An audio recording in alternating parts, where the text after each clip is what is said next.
On the big day, Thomas, you have already mentioned that you were fitted out with a suit. The royal cobblers had made you shoes. You were prepared to be there to give your daughter away, and then you watched Prince Charles do that. What other preparations had you made? Had you thought of some words that you might have wanted to share with everybody that day? I'm sorry. I worked on a little speech, whether I got to say it or not.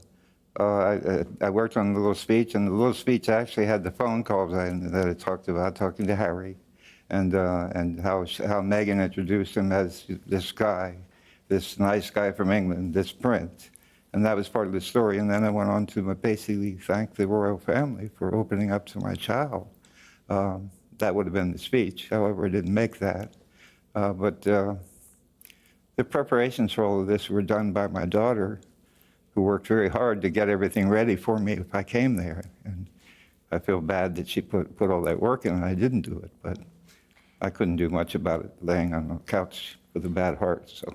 Meghan, in an Instagram post 2 years ago, entitled Happy Father's Day, Meghan paid tribute to you, saying, "Thanks for my work ethic, my love of Busby Berkeley films and club sandwiches, for teaching me the importance of handwritten thank you notes, and for giving me that signature Markle nose.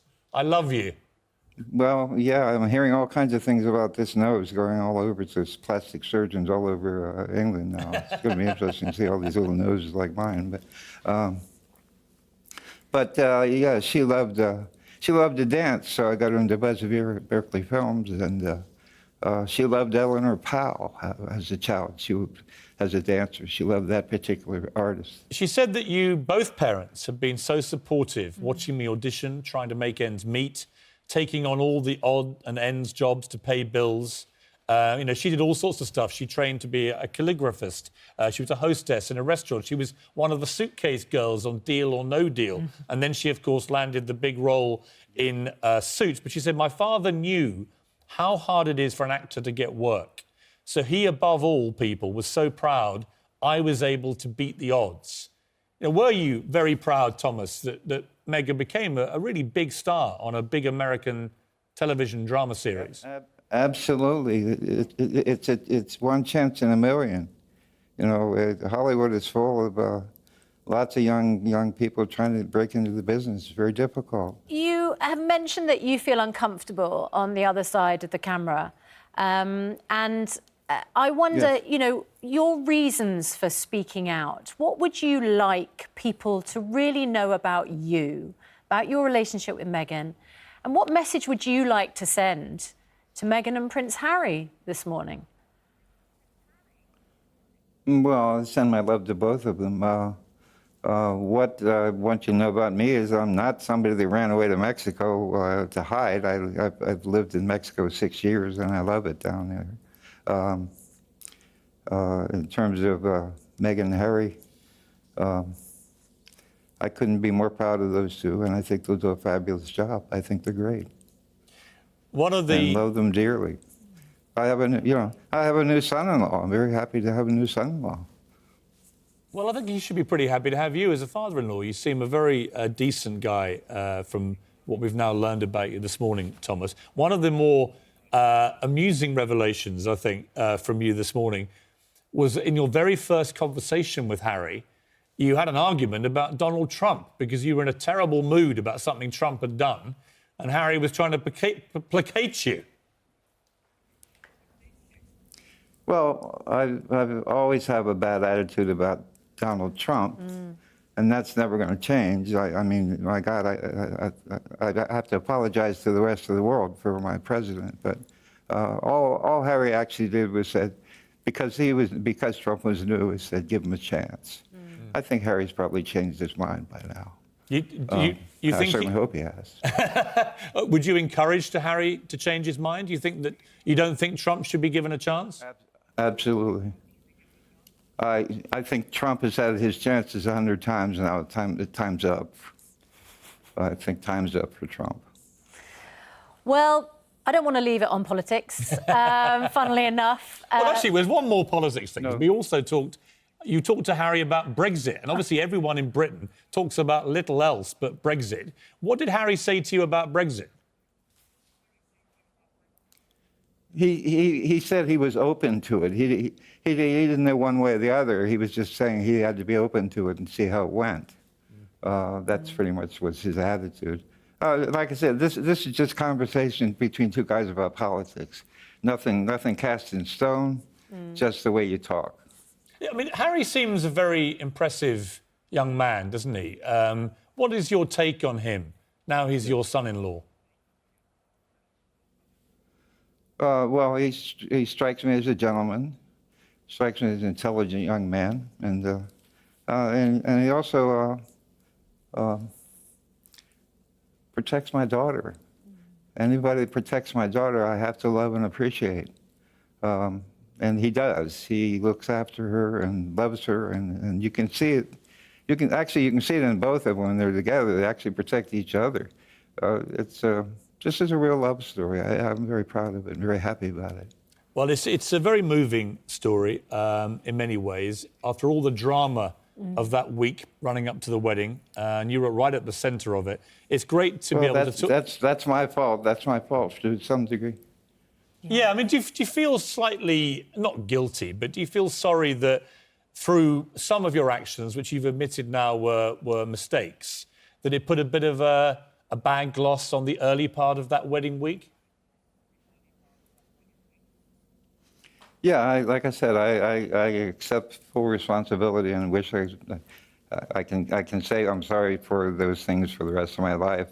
But I'm paying for those things for the rest of my life. Like I said, I'm a footnote rather than the dad that walked his dog down the aisle. I have to live with that for the rest of my life. But as long as they're happy and they have a great life and have some beautiful children and do good things in the world, I can't ask for more. So I want to just take you back to when Meghan was 7 years old and she wanted a doll set. And they were mainly all white or all black family doll sets. And you decided to do something pretty extraordinary, didn't you? Can you remember what you did? No, not extraordinary. I bought 2 sets and I mixed them, and I put a white dad and a black mom, and I put a white baby and a black baby, and mixed it up because that was normal to me, and that's the way I wanted my daughter to feel. Meghan said that you took the sets apart and you customised my family. That's how she saw it. Obviously, it had a huge impact on her that you did that. Well, we were a customized family, so I just made it look like us as much as possible. While you've been talking, Thomas, the whole world's been going nuts about this interview, literally. Social media's blown up. You're leading every website around the world and so on. People are asking, why have you done this interview? Why did you feel the need to go public and set the record straight? Because over the last, especially over the last few weeks, everybody's had different opinions. Some people said I was faking my heart attack. Some people said I was skipping out on it.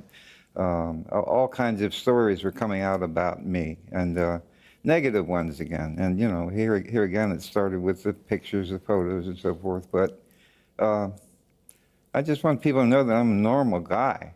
You know, I'm a retired man, and I was living a quiet little life, and this happened, and lots of things happened around it, and I've tried to survive through that. But more than anything, I don't want my daughter or my new son-in-law to be hurt by any of this. I just want to have a nice, normal relationship with my royal family as well now. I know it's been really important to you to get your story across, and it's been a great privilege for us to be able to talk to you and to hear that. I wonder what you think that Meghan will make of your interview, and Prince Harry as well. Well, I hope they. I hope I haven't offended them. I don't think I have.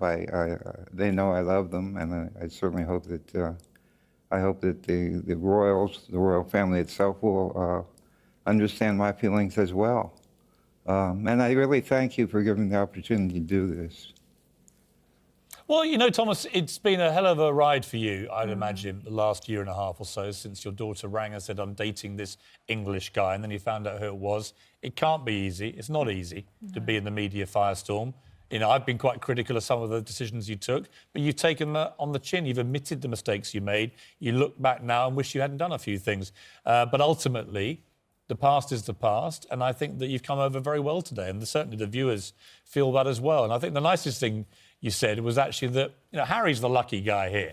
He got your girl, right? He got your princess. Absolutely. Absolutely. He couldn't do better. Thomas, we couldn't end the interview on a better note than that. I just want to thank you on behalf of all of us here, from Susanna, me, Charlotte, everyone. Cheryl Crow's been mesmerised by it. Everyone's mesmerised by it. Even the government ministers. Even the Health Secretary of the United Kingdom's government actually said it was a riveting, fantastic interview. So you've got everybody talking. But I really appreciate you taking so much time to do this. And we wish you all the very best with your recovery. And we wish you all the very best when you go and see the Queen. And don't take Cheryl Crow's advice about tea when you see the Queen. Milk first, and you go a long way with Her Majesty. But, Thomas, thank you very much indeed. Thank you very much. Thank you for the opportunity. Thank you very much. And a speedy, speedy recovery so that you can meet up with Meghan and meet Prince Harry, because that's a reunion that needs to happen. And when you come to Kensington, Thomas, I live in Kensington. I can take you to the same pub I took your daughter. We'll have a couple of pints and we'll chew the fat about life in the universe. How does that sound? Excellent. Sounds great. Thank you very much. Great to talk to you, Thomas Markle. Thank you very much indeed.